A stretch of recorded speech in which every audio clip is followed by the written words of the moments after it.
L'année scolaire 2019-2020 annonce ses couleurs. Parents, élèves et enseignants s'activent pour s'offrir une meilleure entame.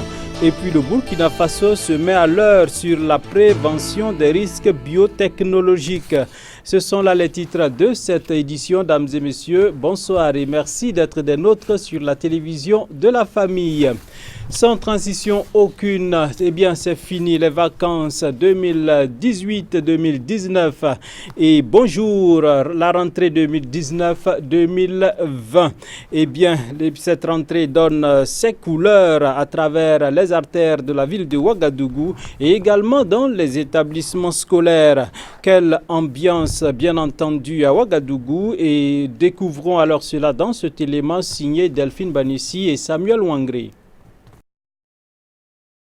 Tant de grandes recettes pour les libraires, moments d'angoisse pour les parents, la rentrée des classes est là. Sur le marché, commerçants et parents d'élèves discutent les prix des sacs et toutes sortes de fournitures scolaires. Mais vous avez vu la conjoncture actuelle, avec ce qu'on a comme problème dans ce pays, tout le monde connaît la réalité. Voilà, mais comme c'est un devoir parental, on est là-dessus, on essaie de faire avec. J'ai des livres que j'ai payés l'année passée. Donc, sincèrement, cette année, je vois qu'il y a certains où le prix, sincèrement, on ne peut pas dire que ça, au moins, ça soit augmenté. Pour ces vendeurs de sacs scolaires, le marché est lent. Selon eux, la situation sécuritaire du pays pèse lourdement sur tous les secteurs d'activité, notamment celui de l'éducation nationale, par ricochet leur commerce.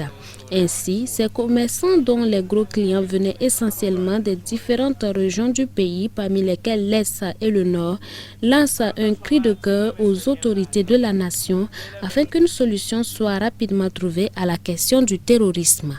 Contrairement aux marchands de sacs du grand marché de Ouagadougou, les libraires sur la route de Katriari font de bonnes affaires.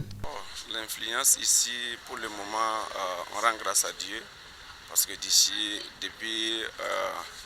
on a constaté depuis le 15 septembre jusqu'à nos jours là, on peut dire que Dieu a vraiment pourvu tout ce qu'on a eu à vendre ici. On peut dire que Dieu vraiment a manifesté sa bonté envers nous. Pour les parents d'élèves et les élèves, pour les parents, je les encourage à faire effort encore pour que les autres enfants qui restent dans les rues puissent entrer en classe. Et pour les élèves aussi, je les encourage à bien travailler. Bon, le marché, on peut dire que ça va, parce que chaque jour que Dieu fait, les clients que nous devrons gagner, qui viennent, donc chaque jour que Dieu fait, on a des clients qui viennent acheter. Et en retour aussi, nous bénissons ces clients-là pour que leurs enfants aient du succès dans leurs études. Parce qu'en tant que chrétiens, prions aussi que tous ceux qui payent, que leurs enfants réussissent dans leurs examens comme ou dans les classes de passage. Nous demandons au Seigneur d'étendre sa main sur la rentrée scolaire 2019-2020 pour qu'il y ait la paix, pour que vraiment il n'y ait pas de trouble au sein de l'enseignement. Et nous prions aussi que Dieu donne du succès à tous les élèves cette année. Et avec leurs clients, c'est la bonne humeur. La rentrée scolaire, ça se passe très bien parce que à chaque année, on sait qu'après la clôture, ce qui suit, c'est la rentrée. Donc, on se prépare en conséquence. J'ai pu faire ce que je peux. Chaque année, c'est ici que je viens payer les fournitures de mes enfants. J'ai eu à payer quelques fournitures et ça va, on rend grâce à Dieu pour ça. Dans le contexte actuel que nous vivons, que traverse notre pays, ce n'est pas facile, que ce soit pour les parents, les enseignants, surtout ceux qui sont en province, vraiment ce n'est pas facile. On les demande à tenir et surtout du courage. Bon, en ce qui concerne les fournitures, apparemment ça va. Je me ravitaille ici plus de 5 ans. En dépit de toutes difficultés, commerçants, parents d'élèves et enseignants ont souhaité une année scolaire 2019-2020 apaisée, le meilleur et la paix pour la nation. En sillonnant les artères de la ville de Ouagadougou, notre équipe de reportage a fait une halte au lycée Philippe Zenda Kaboré, l'un des plus grands établissements scolaires du Burkina Faso. Là, élèves, enseignants et corps administratifs s'activent pour cette nouvelle rentrée scolaire 2019-2020. Le proviseur du lycée Zenda est au micro de Samuel Wangré et Delphine Banissi. Nous sommes en plein préparatif pour le début des cours, probablement en fin de semaine, parce que vous comprenez que l'établissement a été réquisitionné pour les concours de la fonction publique qui sont intervenus un petit peu en retard cette année. Alors nous attendons que ces concours finissent, qui d'ailleurs vont prendre fin dès aujourd'hui, et c'est à partir de demain que nous pourrons lancer à proprement dit la rentrée pédagogique avec l'appel des élèves. Actuellement, nous venons de finir la session de la commission de recrutement en complément d'effectifs. Nous sommes en train de préparer les différentes listes pour les classes. Les effectifs sont assez acceptables, mais pour l'instant, ils sont très provisoires. Parce que comme vous connaissez, avec ces histoires de concours de la fonction publique, nous n'avons pas pu lancer les appels. Autrement dit, ça devait être fait déjà. Là, on pouvait vous donner la situation exacte. Mais avec les affectés de l'entrée en 6e et de l'entrée en seconde, il va falloir procéder d'abord à l'appel pendant 3, 4, 5 jours et voir s'il y a des élèves qui ne seront pas présentés. Voilà. Et par rapport à la situation sécuritaire, l'appel que moi j'ai à lancer à cette rentrée pour les élèves, tout comme les parents d'élèves, c'est vraiment d'être prudent, d'être attentif autour d'eux et éviter vraiment les mouvements où nous voyons des élèves qui sortent cagoulés, qui rentrent dans la ville, agresser les uns les autres dans les différents établissements. Dans une période d'insécurité comme nous vivons actuellement, cela est vraiment très décommandé. Et je vais appeler les parents d'élèves à bien vouloir sensibiliser les élèves, tout comme les enseignants, pour que nous puissions vivre dans une cité assez apaisée. Cela va faciliter quand même les forces de défense et de sécurité dans leur travail de surveillance et de défense du territoire national.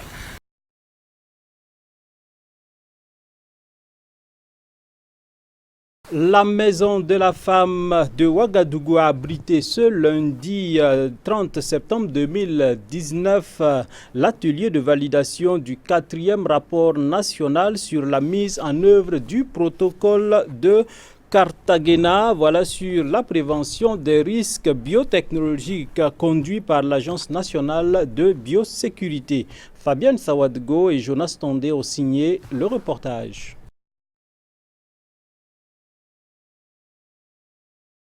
C'est sous la tutelle du ministère de l'Enseignement supérieur, de la Recherche scientifique et de l'Innovation que l'Agence nationale de biosécurité a tenu ce matin l'atelier de validation du 4e rapport national sur la mise en œuvre du protocole de Cartagena sur la prévention des risques biotechnologiques. Un atelier qui permettra à l'ensemble des acteurs du domaine de la biotechnologie de prendre connaissance sur le contenu du document produit par l'Agence nationale de biosécurité et d'y apporter leurs remarques et contributions avant que ce rapport ne soit mis à la disposition de la communauté internationale. Ce rapport, il est bâti sur un questionnaire de 187 questions qui sont posées sur l'application du protocole de Cartagena et sur l'application du protocole additionnel de Nagoya-Kuala Lumpur. Ce protocole, ces questions, en fait, veulent évaluer la conformité que le pays a vis-à-vis de la mise en œuvre de la biotechnologie au niveau national. Et donc, à l'issue de ce rapport, le Burkina pourra être évalué et on pourra savoir si nous sommes conformes aux applications, si nous travaillons conformément aux applications du protocole pour assurer la sécurité de nos populations. Les difficultés n'en manquent pas, malgré la volonté que possède la structure à observer les différentes réglementations établies. Bien sûr, il y a des difficultés dans la mesure où vous savez que la science évolue et qu'elle évolue très rapidement.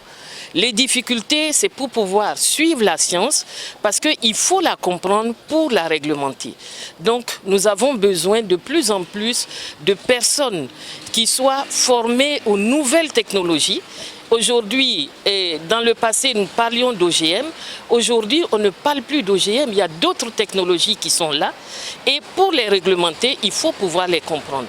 Le représentant de son Excellence, Monsieur le ministre de l'Enseignement supérieur, de la Recherche scientifique et de l'Innovation, n'a pas manqué d'exprimer leur vive reconnaissance à l'endroit des partenaires techniques et financiers pour leur accompagnement dans la mise en œuvre du dispositif national de biosécurité. À Bobo-Dioulasso, l'on a procédé à l'inauguration du nouveau site du CFPM international et la remise de diplômes à 1500 impétrants en fin de formation. Ce fut également l'occasion de célébrer les 10 ans d'existence de ce centre. Et c'était la semaine dernière en présence de Moïse Kinda. C'est en 2009 que CFPM International a ouvert ses portes avec 4 étudiants. 10 ans après, le centre a pu mettre sur le marché de l'emploi plus de 3000 étudiants et environ 300 ont pu créer leurs propres entreprises. Pour l'année 2018-2019 passée, CFPM et SIM avaient un effectif de plus de 700 étudiants dans plusieurs filières confondues. Ce 14 septembre 2019 est un jour mémorable pour le fondateur et son personnel, mais aussi pour les étudiants et les parents d'élèves. Une date qui marque le 10e anniversaire de CFPM et SIM International et l'inauguration de son nouveau site à Bobo-Dioulasso et la remise de diplômes de 1500 étudiants. Aujourd'hui, c'est un jour vraiment très particulier pour moi, alors qui marque l'inauguration du nouveau campus, c'est-à-dire le campus du groupe CFPM et SIM et Bobo-Dioulasso. Alors l'anniversaire, bien sûr, le 10e anniversaire, parce qu'il y a de cela 10 ans que nous avons ouvert le centre de formation à Bobo-Dioulasso. Et aussi, alors une cérémonie de remise de diplôme de 1500 lauréats, bien sûr, qui ont effectué des formations professionnelles. Et aussi la remise des diplômes d'anglais, parce que c'est nous, au-delà de la formation professionnelle, il y a l'anglais. Donc nous avons des partenaires qui ont effectué le déplacement et nous sommes vraiment très réjouis. Et cette journée, c'est une journée très particulière pour moi. Depuis sa création en 2009, plusieurs partenariats ont été signés par les premiers responsables du groupe CFPM et SIM International avec plusieurs pays tels que la France, l'Ukraine, l'Angleterre, les États-Unis, le Ghana, le Gabon, le Mali et avec d'autres perspectives. Philippe Bloch disait, je cite, « Investir dans la formation, c'est conjuguer au présent mais aussi au futur, le souci des hommes et le souci des résultats. » Conscient de cette réalité, nous avons entrepris en 2011 des démarches pour avoir des conventions de partenariat avec des structures de formation professionnelle dans la sous-région et à l'Hexagone. C'est ainsi qu'en 2011, nous avons obtenu des conventions de partenariat avec le Ghana, avec l'Angleterre et les États-Unis. Alors ce partenariat permet à nos étudiants d'avoir des diplômes reconnus aussi bien par l'État du Burkina Faso que par ceux de ces différents pays. Honorables invités, mesdames et messieurs, en 2016, la qualité de nos formations nous a permis d'obtenir encore des conventions avec l'État de la République populaire ukrainienne, avec lesquelles nous avons des bourses d'études chaque année. Et actuellement, le CFPM compte plus d'une trentaine d'étudiants en Ukraine qui préparent leurs diplômes dans les métiers comme l'aéronautique, l'informatique, l'énergie, génie civil, marketing et la logistique. Plusieurs filières de formation sont dispensées à CFPM International et SIM avec 2 rentrées académiques, à savoir mai et octobre de chaque année. Nous essayons de nous adapter aux changements sur le marché et faire en sorte que nos programmes, nos activités, nos programmes de formation, nos curricula, nos syllabus, tout ça répondent vraiment au marché. En sorte que quand l'étudiant sort il est en mesure vraiment d'être compétitif sur le marché de l'emploi. Alors, nous avons mis un point d'honneur sur l'anglais parce que l'anglais est une langue incontournable. Et nous faisons en sorte que tous les étudiants qui viennent au groupe CFM et SIM quand même puissent s'exprimer en anglais. Voilà, parce que l'anglais aujourd'hui est la langue la plus parlée au monde. Et l'anglais ouvre beaucoup d'opportunités. L'anglais permet de voyager facilement dans le monde. L'anglais permet d'avoir de bonnes carrières dans de grandes entreprises. Les parrains de cette sortie de promotion du CFPM international, qui sont également des produits du centre, traduisent leur satisfaction. Franchement, je remercie le bon Dieu et puis je remercie également CFPM et SIM, puisque au moment que je travaillais, je venais chaque soir bosser à CFPM et SIM. Et grâce à SIM, j'ai eu beaucoup de diplômes. Voilà, donc qui m'a beaucoup aidé, qui m'a beaucoup fait comme je suis aujourd'hui. Donc vraiment, je les félicite encore et puis j'encourage toutes les jeunes et sœurs de venir toujours apprendre que c'est-à-dire l'école c'est la lumière. À chaque moment, on ne fait qu'apprendre. Même nous, on ne peut pas dire qu'on a fini d'abord. Parce qu'à présent, on ne fait qu'apprendre. Parce que toujours, on ne fait qu'apprendre. Donc on a envie encore même de revenir encore s'asseoir pour apprendre encore. Donc vraiment, je les félicite beaucoup. Une cérémonie riche en couleurs avec la présence du représentant du ministre de la Jeunesse et de la promotion de l'entrepreneuriat des jeunes qui apprécie le travail abattu par le groupe CFPM et SIM International. Ça participe effectivement à la mise en œuvre de la politique gouvernementale. Parce que vous n'êtes pas sans ignorer que le gouvernement du Burkina Faso a mis en avant la formation professionnelle en faveur de la jeunesse.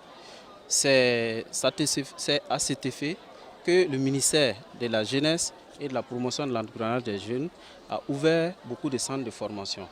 Et pour que ces centres de formation également puissent avoir l'appui, je dirais bien l'appui des partenaires et l'appui également du gouvernement, et il a été mis en place une politique.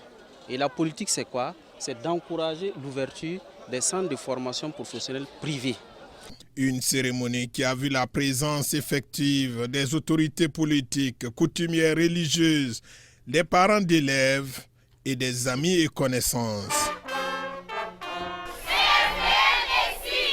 Nous restons à Bobo-Dioulasso pour dire que le groupe musical de l'église des Assemblées de Dieu de Kolma, c'est à Bobo bien entendu, a fait un temps d'arrêt pour reconnaître les bienfaits de Dieu à son égard à travers une soirée de louanges et d'adoration. Et c'était en présence de Xavier Ouedraogo et Moïse Kinda.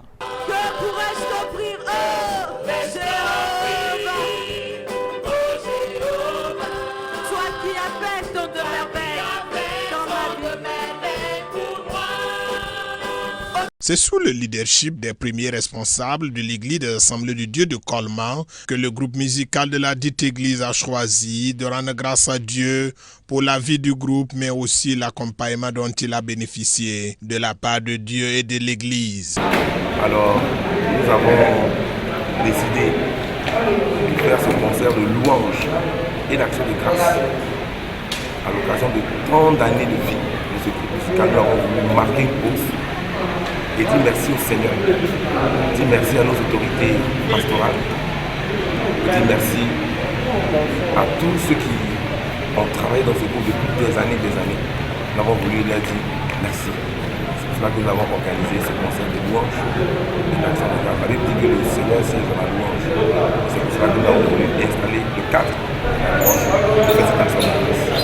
À l'occasion, le groupe musical a offert un instrument de musique à l'église, mais aussi des enveloppes à toutes les structures de l'église, en commençant par les pasteurs.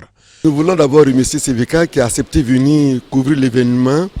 Et je voudrais dire merci au Seigneur parce que c'est toujours une bonne occasion lorsque un groupe de l'église s'arrête pour rendre grâce à Dieu. C'est surtout ça qui nous touche. Je crois que c'est quand même un acte fort qui nous interpelle, que lorsque nous décidons de rendre grâce à Dieu, c'est toujours bien que ce soit accompagné d'une offrande. Et je crois que c'est ce qu'ils ont eu comme initiative pour le faire.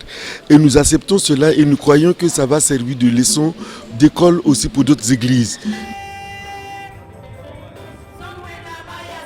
Des groupes musicaux d'autres églises de la ville de Bobo-Dioulasso ont été invités pour participer à cette soirée d'action de grâce à Dieu. Il s'agit notamment du groupe musical de l'église d'Assemblée de Dieu Dakarville, de Lafiabougou, de Belleville et du Centre international d'évangélisation du secteur 22 de Bobo et l'ensemble des groupes et chorales de l'église des Assemblées de Dieu de Colmar.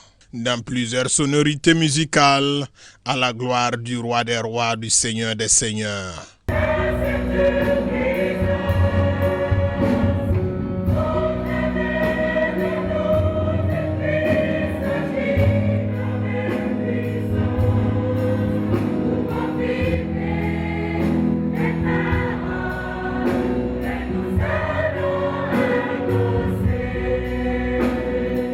Et pour le comité d'organisation, c'est une soirée réussie et la gloire est à Dieu.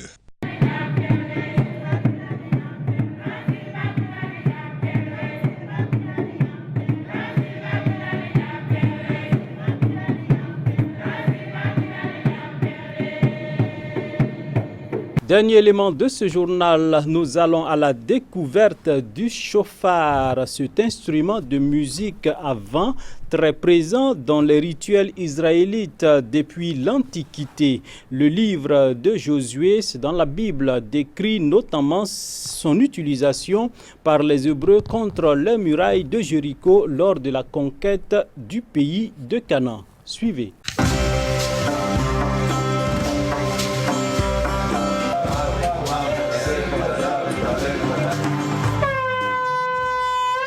Avec sa main, le rabbin Moshe Chagiage rythme le son du chauffard, une musique qui le ramène 60 ans en arrière.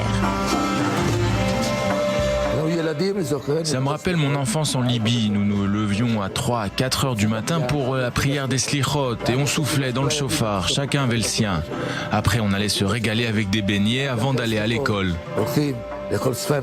Depuis toujours, le son du chauffard accompagne le peuple juif, symbole du sacrifice d'Isaac. Il est le plus souvent taillé dans une corne de bélier. Mais comment fabrique-t-on un chauffard? Direction le nord d'Israël, dans le plateau du Golan, où la famille Kenan perpétue cette tradition. Voici Hanan, mon fils aîné, et lui c'est Nathanaël. Il étudie dans une école talmudique, c'est un expert pour souffler dans les chauffards. Shimon a appris à fabriquer des chauffards avec son père, une passion qui remonte à l'enfance. Ça, c'est mon premier chauffard. Je l'ai fabriqué à 9 ans au Maroc, avec un morceau de tuyau et un bec verseur pour réservoir à essence. La forme du chauffard varie selon les traditions et les origines.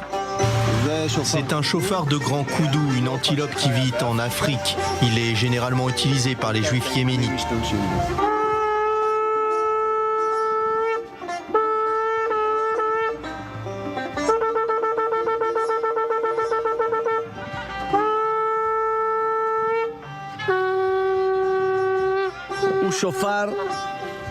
Ça, c'est un chauffard fabriqué selon la loi de Rambam. Une corne de daim qui n'a pas été ni tordue ni redressée, on l'a laissée telle qu'elle. Shimon se rend tous les 3 ans au Maroc et en Namibie pour se fournir en cornes de bélier, de chèvre ou d'antilope.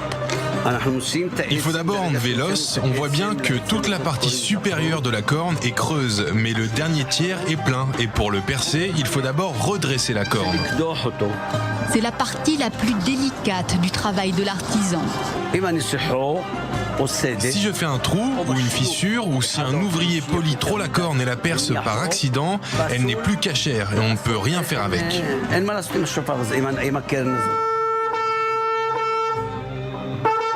Shimon fabrique et vend 2000 chauffards chaque année, dont chacun est une pièce unique. C'est avec cette note musicale que nous mettons un terme à cette édition. Dames et messieurs, on se donne rendez-vous demain pour d'autres actualités. La grâce de Dieu repose sur vous. À demain. Bonsoir.